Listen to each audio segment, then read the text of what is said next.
the company for £1 or get insolvency advice and potentially, if necessary, close it down through going into liquidation. Well, which is going to be the route for you? It obviously depends on your own choice, but bear in mind that selling the company for £1 might sound attractive.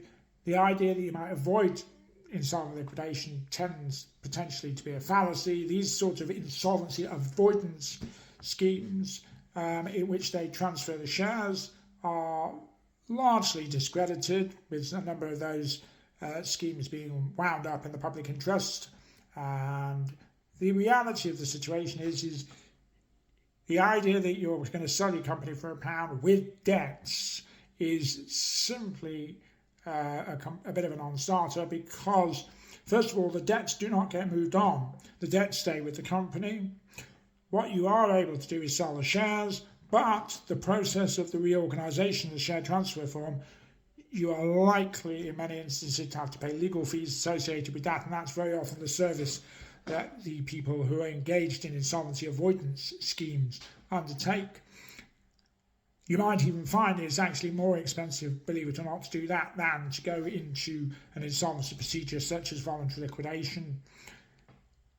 And the fact of the matter is that although it is certainly the case that in insolvent liquidation the conduct of the directors is subject to scrutiny, standard investigation, doesn't mean that the liquidator is going to be looking at every single thing that somebody's done for the last however many years. But there is a basic standard of investigation that's required and that the liquidator has to do, no question about that. But if you are looking to avoid liquidation through one of these schemes, you are potentially highlighting yourself for even more of an investigation than if you did what is effectively the standard, recognised, accepted procedure for closing down a company, which is either strike-off or liquidation. There are going to be circumstances when strike-off's not going to work because it's going to be objected to, such as if you've got HMRC as a creditor or a bounce-back loan or whatever. Obviously, any creditor can potentially object, and so on. So ultimately, the question really is there any real benefit in trying to sell the company for £1?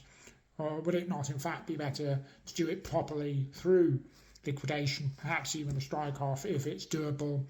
Questions, queries, concerns, give us a shout. We know insolvency inside out.